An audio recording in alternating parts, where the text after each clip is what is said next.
So I wonder, listening to those descriptions of Jesus in chapter 1 of Revelation, if you would, just in one word, just shout it out, if you could reduce to one word your main impression of the description we hear of Jesus in that text, what would it be?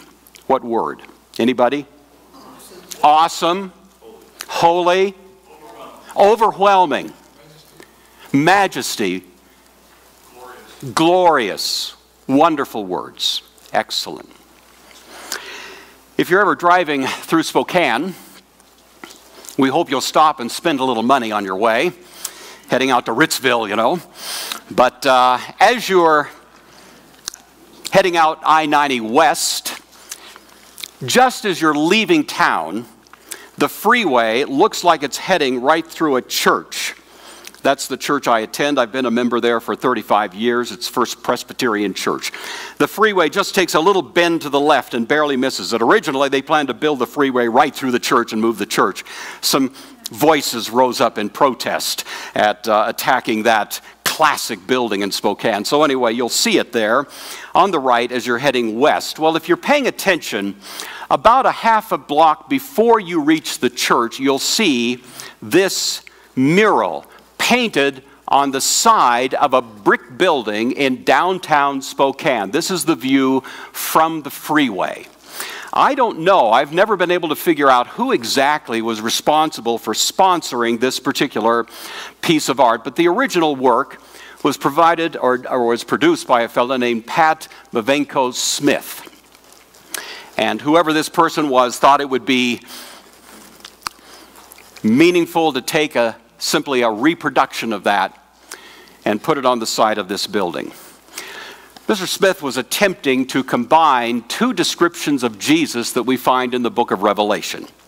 I'm no art critic, so I'm not telling you if this is great art or not. Some of you in this room probably have a much better idea about that than I do. But he was trying to do this. He was trying to take those two descriptions of Christ that we find in Revelation, one in chapter 1 that we just reviewed, one in chapter 19, which is clearly connected to it, forming something like bookends in Revelation, forming a context within which we're going to learn something about Jesus Christ, because the book is, after all, entitled The Revelation of Jesus Christ.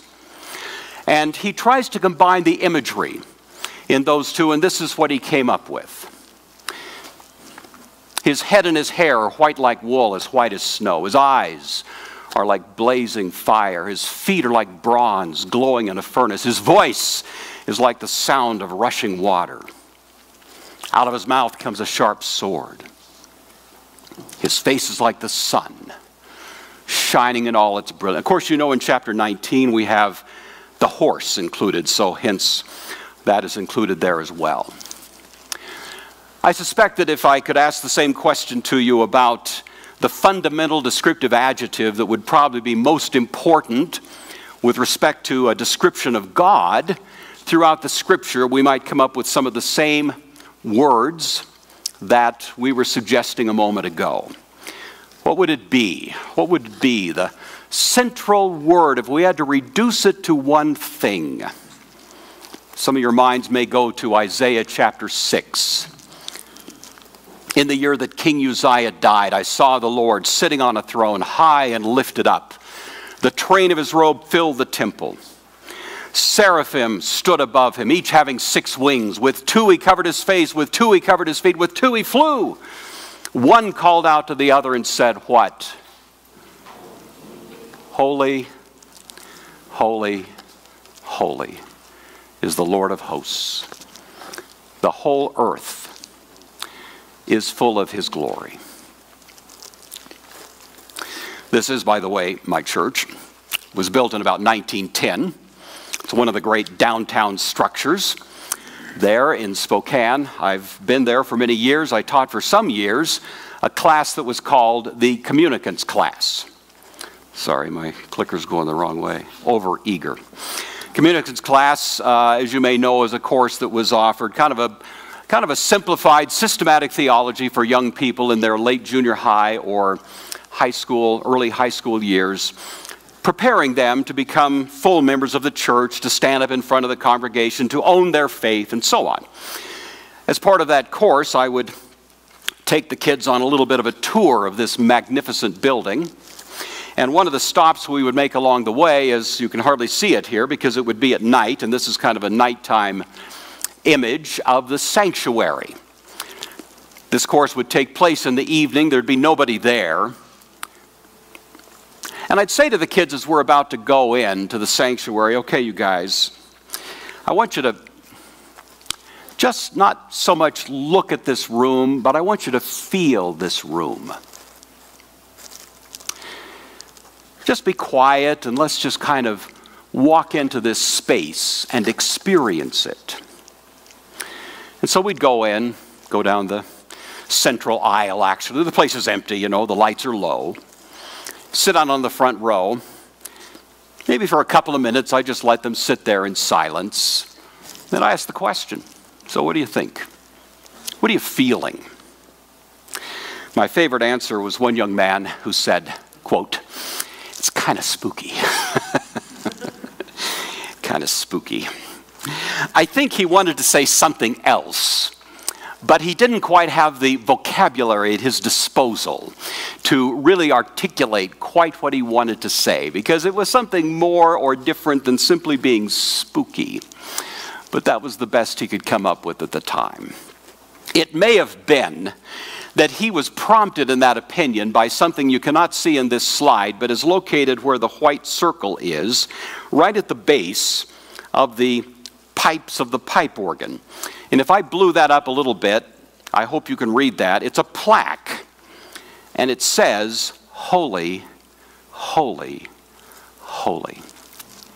A little reminder to everybody as they come into this space that we are coming, after all, into what is commonly called the sanctuary, the sanctum, the place where there's a distinct recognition that God is holy.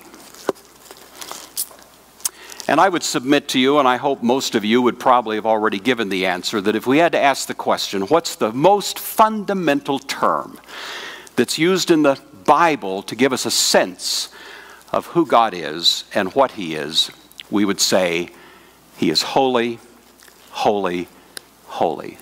That phrase has been viewed as so important that it's actually been given a technical term, the term tres hagion. Tres hagion literally means 3 times holy. The reason it's been viewed as so important is because it represents a certain distinct literary structure of the Hebrew language. Some of you read Hebrew, I know, and so you'll be familiar with this. If you read the Old Testament in Hebrew, you'll find that occasionally words will be repeated. Usually it's not translated because it doesn't make good English.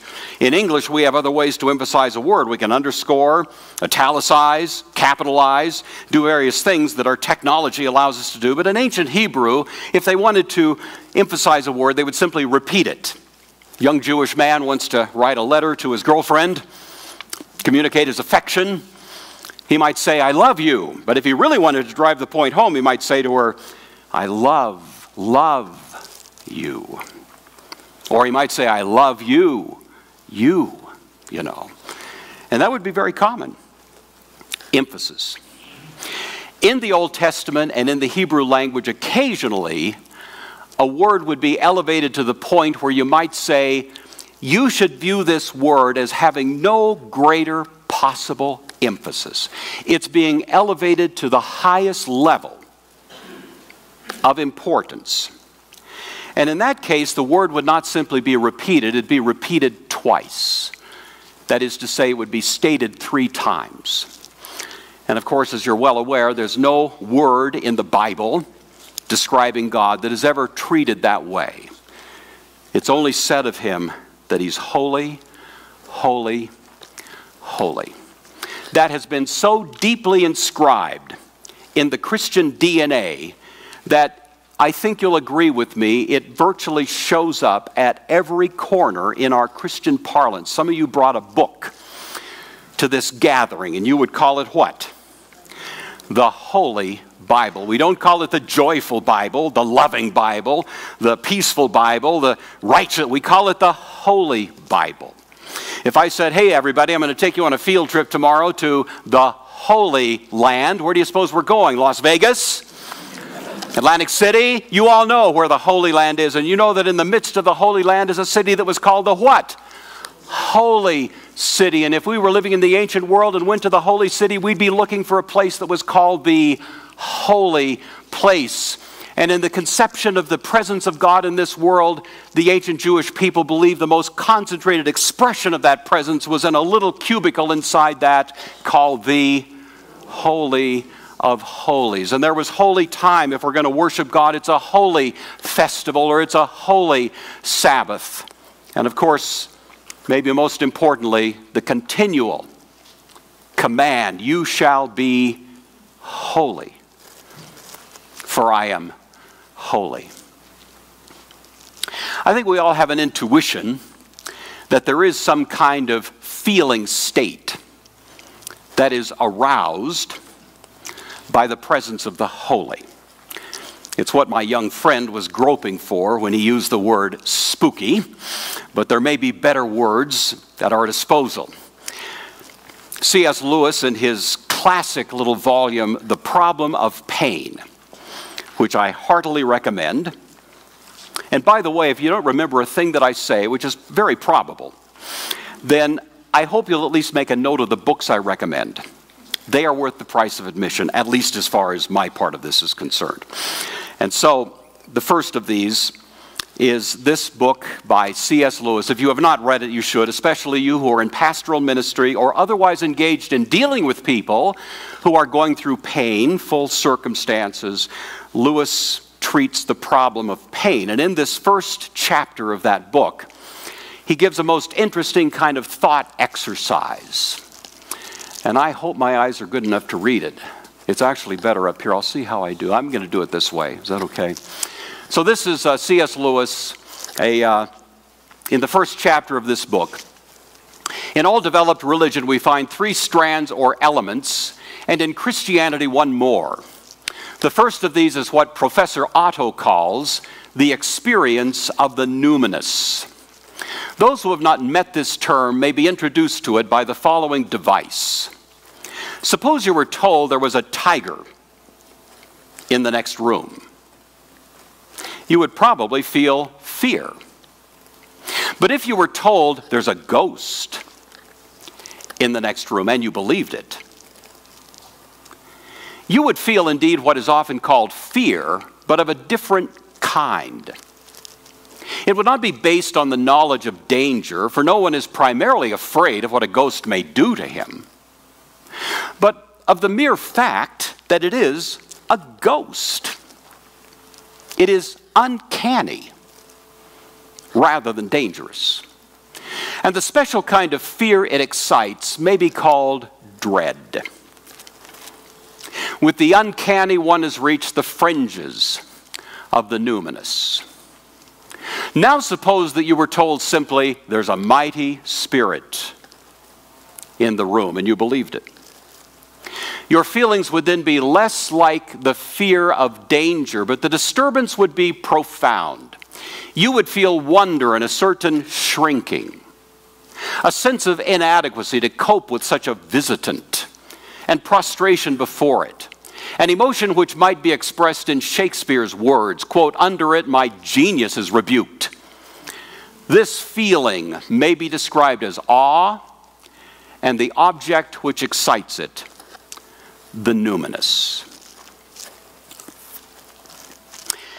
In that paragraph, C.S. Lewis mentions a fellow that he doesn't even identify in a footnote, because when he wrote it, the name was so commonly known he didn't need to say anything further about it. Unfortunately, we've sort of lost track of this particular work, but it's Professor Rudolf Otto that he's referring to in a book that he wrote around the turn of the 20th century entitled The Idea of the Holy. Now, I said I'm going to make book recommendations, but in each of my presentations, there's one in particular that I'm going to kind of really push. So this is the first one. Das Heilige was the original title of this book, written in German by Rudolf Otto. It was translated into English some years later under the title, The Idea of the Holy. And in this book, he explores this distinct understanding of the notion of the sacred in human experience. He begins by, of course, as you would expect, an analysis of the word itself, the Hebrew word Qadesh, which comes from an ancient Semitic root, which means to divide or to separate. Out of that, the idea of something being set apart or other. But then Otto goes into a much more detailed examination of the word. He says, in a sense, our understanding of the holy can be divided into two different layers. There's this lower level, you might say, which he describes as moral goodness.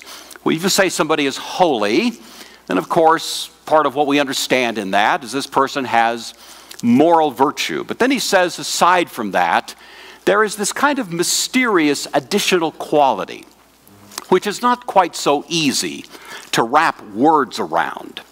But we all have a sense of it. We all have a feeling connected to this. And this is what Otto called the numinous that C.S. Lewis referred to. This is something that cannot be precisely defined.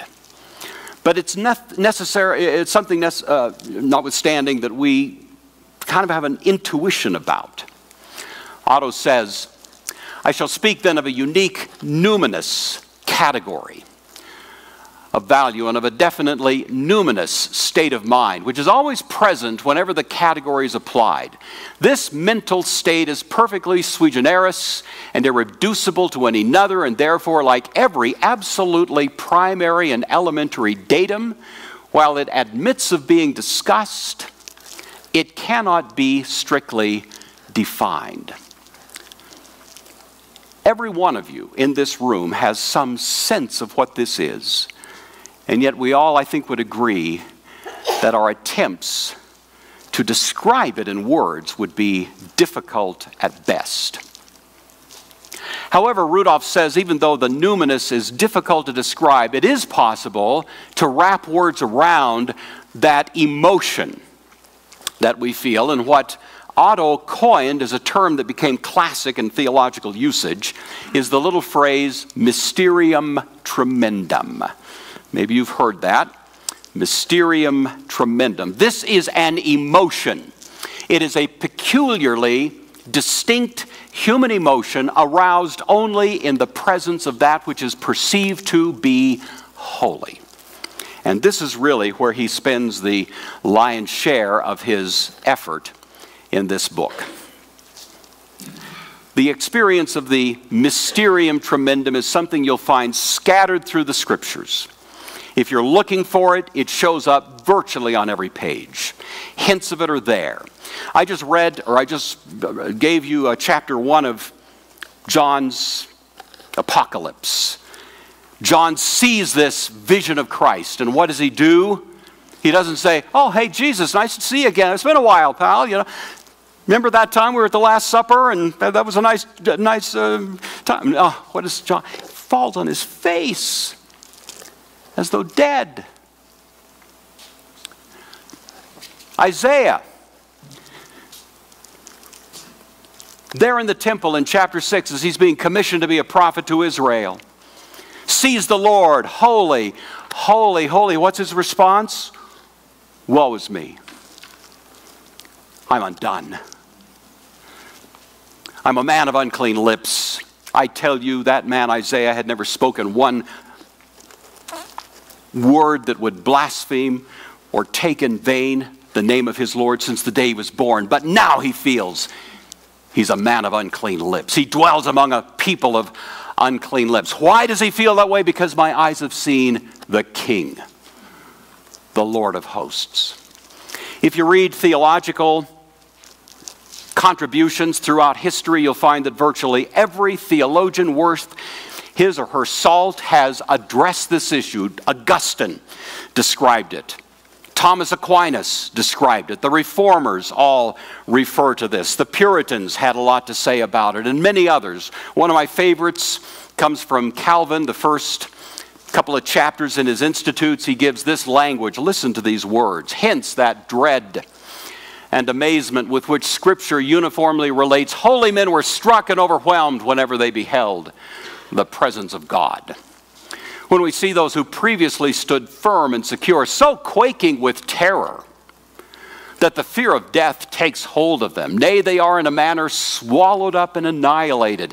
The inference to be drawn is that men are never duly touched and impressed with a conviction of their insignificance until they have contrasted themselves with the majesty of God. Frequent examples of this consternation occur both in the book of Judges and the prophetical writings, so much so that it was a common expression among the people of God. Quote, "We shall die, for we have seen the Lord."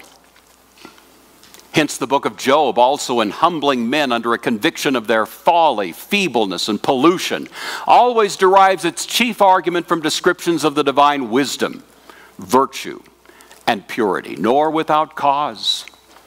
For we see Abraham the readier to acknowledge himself but dust and ashes, the nearer he applies to behold the glory of the Lord. And Elijah, unable to wait with unveiled face for his approach, so dreadful is the sight. And what can man do? Man who is but rottenness and a worm, when even the cherubim themselves must veil their faces in very terror. To this undoubtedly the prophet Isaiah refers when he says, "The moon shall be confounded, the sun ashamed, when the Lord of hosts shall reign."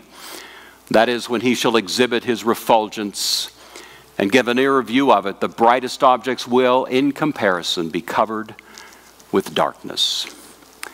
Just one typical example of how those who have considered this try to express that feeling that is aroused in the presence of a holy God. The term that Otto gives us, mysterium tremendum, he treats each term separately. They were carefully chosen. The word tremendum has three subcomponents to it. The first of which he calls the awfulness of God. He says that when we experience the holy, it plunges us into a state of stupefied wonder.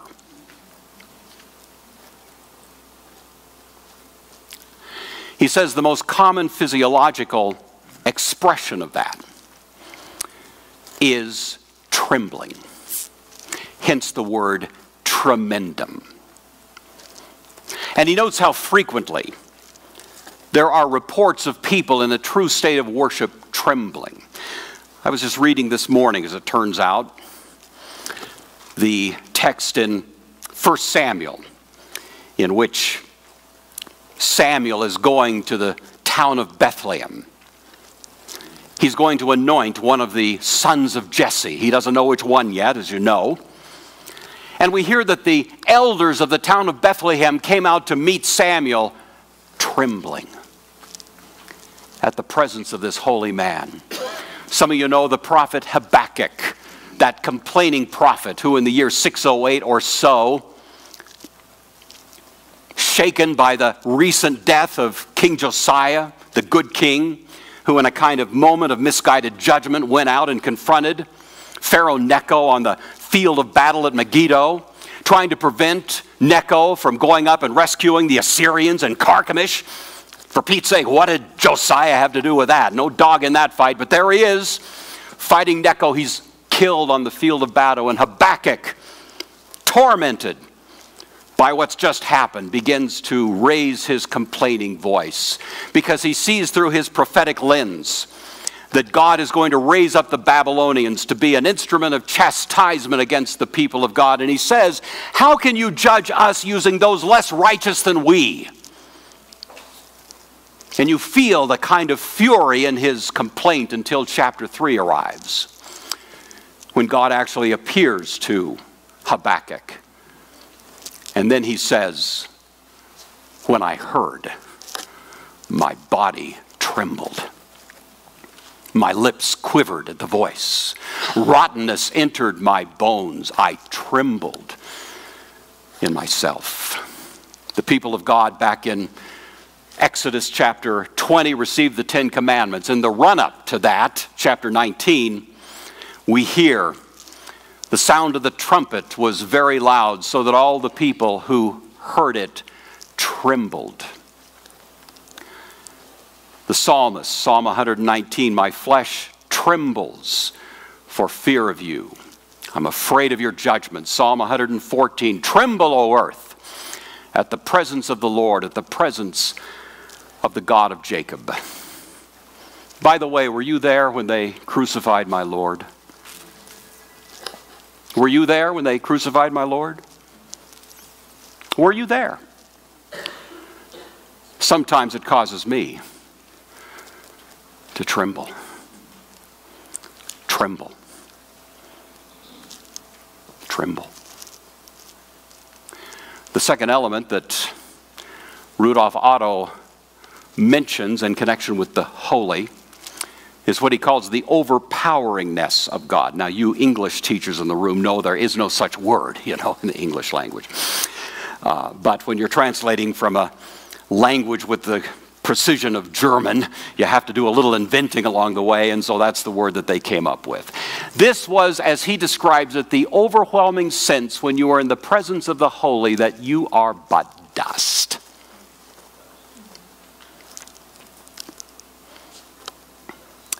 When we look at the Old Testament, I think you know that there's a variety of names that are associated with God. Many of you could recite many of those names. There's one name in particular that has been especially tied to this idea of God being the overpowering one.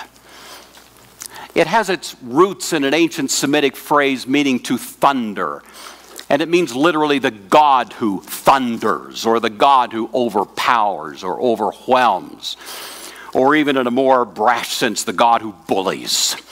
It's a powerful word suggesting God's absolutely uncontestable superiority and power to any of us. And the word is, I don't know if anyone can guess the name. Do you have an idea? El Shaddai. El Shaddai. It's interesting. There's one book in the Old Testament, many books use this name, but there's one book in particular that uses this name for God more virtually than all the rest of the Old Testament put together. Anyone want to take a guess? What do you suppose that book is? Anybody have a guess? The book of Job. The God who bullies. You, of course, know the story of Job. I don't need to remind you of it. Job is a righteous man. He's unimpeachable in his public conduct. He drives the speed limit, pays his taxes, takes care of his kids, is a generous man, well-respected, highly regarded, Job. And for reasons that are never made clear to him, his life is absolutely devastated.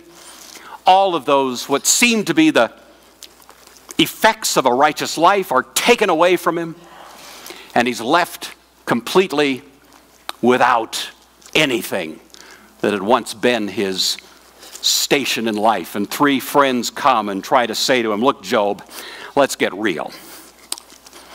There's some secret sin here, buddy. You better spit it out. You better get it on the table. Let's talk about it. Maybe you can recover something. And of course, Job keeps protesting, doesn't he?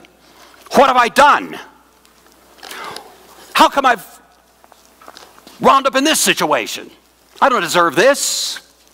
And he argues with his friends, but you feel as the story of the book unfolds, eventually he's not simply arguing with his friends, he's arguing with God. I want my day in court. I want to stand in the presence of God and make my case. You know that story. And for some 38 chapters, we hear this banter back and forth as Job continues to have a crescendo of rage within him, wanting to confront the deity and ask, what's up? And then finally, chapter 38, what do you know? God shows up. Then the Lord answered Job out of the whirlwind and said, who is this darkens counsel by words without knowledge. Okay. You want some time in the ring? Prepare yourself like a man. Read, put up your dukes. I'll question you. You answer me. It's almost like you can read between the lines. God is saying, you know, I've been up in heaven in perfect bliss of deity, and I keep hearing this grating sound down there, on this sound like fingers on a chalkboard. I just thought I'd come down and find out who's making the racket down here. Is that you, Job? Is that you darkening counsel by words that are void of knowledge? Is that you? Okay, you want your day in court? You want to confront my wisdom? Fine. Let's get at it. I practiced law for about 20 years. I practiced a kind of law called litigation. Litigation is basically trial and pretrial work.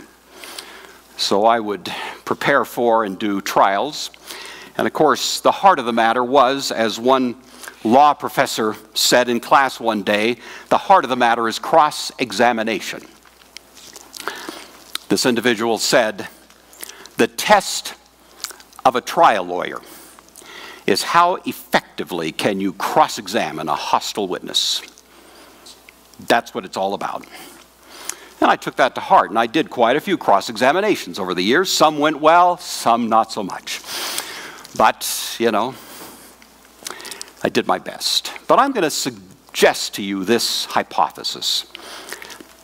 I don't think anybody in the history of the planet has ever been cross-examined as viciously as Job the day he got in the ring with El Shaddai.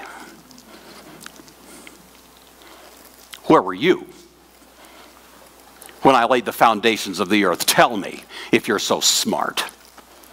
Who determined its measurement? Surely you got to know. Who stretched the line upon it? To what were its foundations fastened? Who laid the cornerstone when the morning stars sang together and all the sons of God shouted for joy? It's like God is saying, Job, I think I remember that day when by the mere power of my word I spoke the universe into existence. I think I recall that moment when all of the sons of God shouted for joy at the beauty and the splendor of what was before their eyes. The only thing I don't recall, Job, is you being there. I don't know how I pulled it off without you. Where were you? And there's no letting up. You know, you've read it. You've all read Job, haven't you? Many times. 2 full chapters of question after question after question. Waves of devastating, overwhelming, irresistible, powerful questions.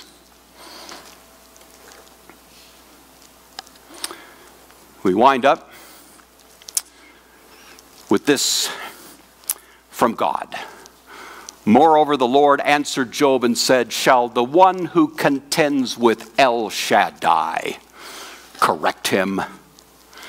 He who rebukes God. Answer it.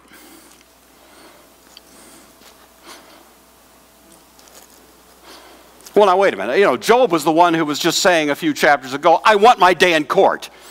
What is he saying now? Well, look, now, God, you've made a pretty good case here. I have to say you scored a couple of points, but I've still got some things I want to say. No. Then Job answered the Lord and said, behold, I am vile. What shall I answer you? I lay my hand over my mouth. Once I spoke, but I will not answer. Twice, but I'll proceed no further. You know what we expect? We expect God to say, okay, fine, Job, that's good. I'm glad you got the point. No, back to business. No. Then there's 2 more chapters. We're not done with you yet. And for another tirade of avalanche questions, Job is just reduced to to nothing. This righteous man has been brought to his knees before El Shaddai. I've heard of you by the hearing of the ear, but now my eye sees you, therefore I abhor myself. I repent in dust and ashes. I'm going to tell you something. Compared to how Job felt at this moment, he thought he was doing pretty good before God showed up, when he was only devastated by the vagaries of life. The third of the elements that Otto mentions is what he calls the energy of God, or another word might be the urgency of God. The idea of this word is that when you encounter the holy, it's not that you're just encountering something that's on the order of a vast and awesome experience, but it doesn't pose any immediate threat to your well-being, like looking at the Grand Canyon. You know, it's an awesome thing, but it's not like you feel like it's going to attack you at any moment. You just sort of observe it and you're moved by it. You encounter a sleeping giant. Well, it's awesome, it's frightening, but you know that if you're circumspect, if you tiptoe lightly, you could probably escape without any harm to your well-being. Just don't wake this giant up. No, when you encounter the holy, Otto says, you discover that you are discovered. Or in the language of the author of the Hebrews, to the letter to the Hebrews, we are stripped and laid bare.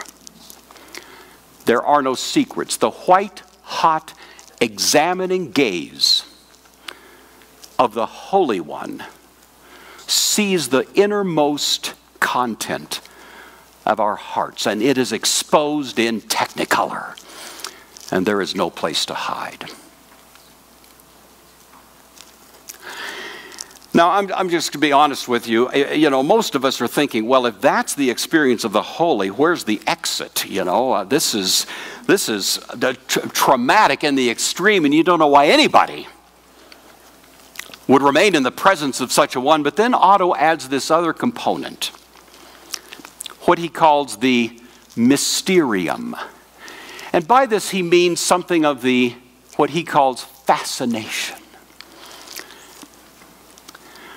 He says that even though we are traumatized by this one who is holy, nevertheless somehow we are drawn, he says, allured with a potent charm, and we just can't quite tear ourselves away. We want to run, but we want to stay. And it creates the deep, maybe most profound experience of human ambivalence. It is the heart of worship. Worship is when you are in the presence of one that causes you to tremble, and yet one with whom you experience such fascination that you can't pull your eyes away. Worship is the experience of the presence of the one who both terrifies and fascinates. Otto says, these two qualities, the daunting and the fascinating, now combine in a strange harmony of contrasts. And the resultant dual character of the numinous consciousness, at any rate from the level of the demonic dread onwards, is at once the strangest and most noteworthy phenomenon in the whole history of religion. And let me drop a little footnote in here. It may seem odd that he would use the term demonic, divine. But Otto makes the case, and it's worth reviewing, that this sense of the holy, while it reaches its richest and most deep and powerful expression in the biblical understanding of worship, and especially in the Christian understanding of it, Otto says at the same time, there is something of this recognition of the holy in every human being. This is not something that is a peculiarly Christian experience. We have a deeper understanding of it, hopefully, but you can go to the most primitive civilization and people still have a sense of the holy. And he notices that, and he comments on it. And so, probably as a result of general revelation, certainly compatible with what Paul says in Romans chapters 1 and 2, you can find this sense of mysterium tremendum elsewhere. But for us who are worshiping the true God through Christ, this is an insight we need to be thinking about. Otto continues, the demonic divine object may appear to the mind an object of horror and dread, but at the same time it is no less something that allures with a potent charm. And the creature who trembles before it, utterly cowed and cast down, has always at the same time the impulse to turn to it, nay, even somehow to make it his own. He says the mystery is for him not merely something to be wondered at, but something that entrances him, and beside that in which bewilders and confounds, he feels a something that captivates and transports him with a strange ravishment, rising often enough to the pitch of dizzy intoxication. It is the Dionysiac element of the Numen. Some of you may know the name of Reginald Heber. Reginald Heber, sorry. He was born in 1783, England, brilliant student at Oxford, training to go into the ministry in the Anglican Church as a priest. He was a typical product of the Enlightenment that had seized English religion during those days, late 1700s, quite liberal, viewing God as just one of many approaches to deity. He took a tour around, really during the Napoleonic Wars, came in contact with Islamic folks. He wrote rather favorably about them and others. Returned to England, was eventually ordained an Anglican priest. However, as he began his career in this rather prestigious role, he found himself, first of all, irritated, then interested, and later fascinated by some phenomenon that was sweeping through the lower classes in England by another Anglican priest, a guy by the name of John Wesley. Wesley was preaching in a way that was unprecedented. He was preaching outside. He was not preaching to the polite folks of English society. He was preaching to people who were working in the dregs of the Industrial Revolution as virtual slaves, working the mines, working the mills, scraping by on the most impoverished of circumstances. And he began to see the power of Wesley's preaching. We don't know exactly quite how it happened, but at some point or other, apparently in connection with another man who was touched by Wesley's ministry, a guy by the name of John Newton, who had been a slave trader, turned Christian, turned hymn writer. Somehow that hymn, Amazing Grace, touched Reginald Heber. And he had a transforming experience that led him to follow William Carey, sometimes called the father of the modern missionary movement, to India.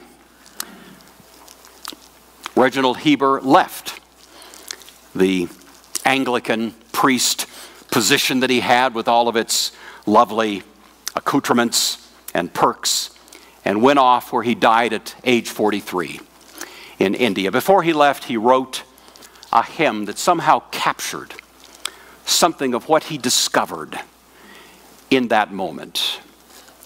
You may recognize it. It goes like this: Holy, holy, holy, Lord God Almighty, early in the morning my song will rise to thee.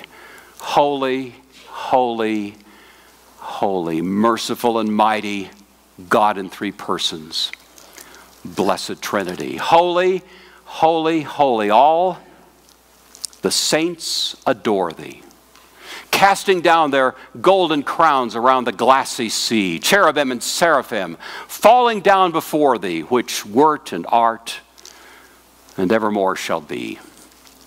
Holy, holy, holy. Though the darkness hide thee, though the eye of sinful man thy glory may not see, only thou art holy. There is none beside thee, perfect in power, in love, and purity.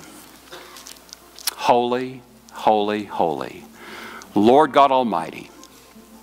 All thy works shall praise thy name in earth and sky and sea. Holy, holy, holy, merciful and mighty, God in three persons, blessed Trinity. Amen.